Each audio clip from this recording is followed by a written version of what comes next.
যুক্তরাষ্ট্রের সঙ্গে চীনের চলমান বাণিজ্য যুদ্ধ নতুন মোড় নিয়েছে। মার্কিন প্রেসিডেন্ট ডোনাল্ড ট্রাম্প বলেছেন, চীনা পণ্যের উপর আরোপিত উচ্চ শুল্ক অনেকটাই কমে আসবে, তবে শূন্য হবে না।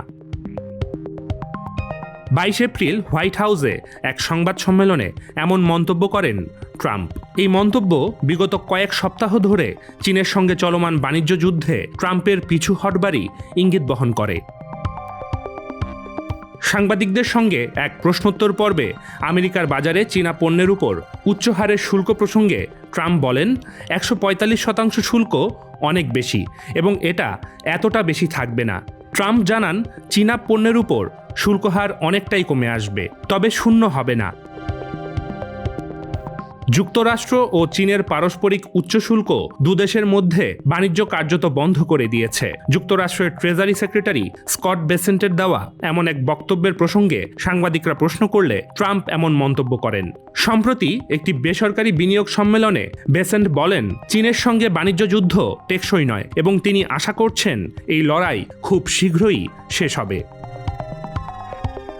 এমনকি বেসেন্ট বিনিয়োগকারীদের এও বলেন যে লক্ষ্য হল বাণিজ্যে ভারসাম্য ফিরিয়ে আনা, চীন ও যুক্তরাষ্ট্রের সম্পর্ক ছিন্ন করা নয়। এই মূল্যায়নের ফলে 22 এপ্রিল ওয়াল স্ট্রিটে ইতিবাচক প্রভাব পড়ে এবং বেসেন্টের বক্তব্য প্রকাশের পর তিনটি প্রধান মার্কিন স্টক সূচকই দিনের সর্বোচ্চ পর্যায়ে পৌঁছে যায়। 23 এপ্রিল ট্রাম্প ও বেসেন্টের মন্তব্য নিয়ে প্রশ্ন করা হলে চীনের পররাষ্ট্র মন্ত্রণালয় জানায়, যুক্তরাষ্ট্র যদি চীনের সঙ্গে চুক্তি করতে চায় তবে তাদের উচিত হুমকি ও চাপ প্রয়োগ বন্ধ করে সমতা, পারস্পরিক সম্মান ও পারস্পরিকতার ভিত্তিতে আলোচনায় আসা।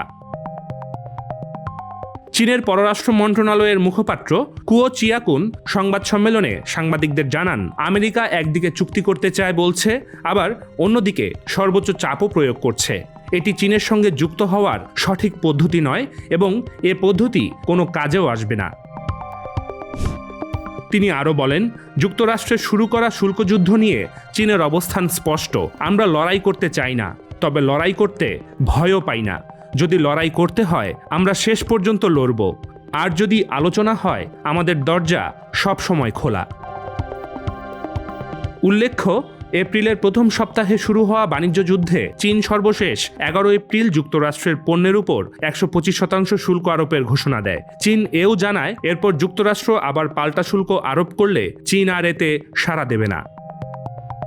Abdullah Al Mamun, the financial express.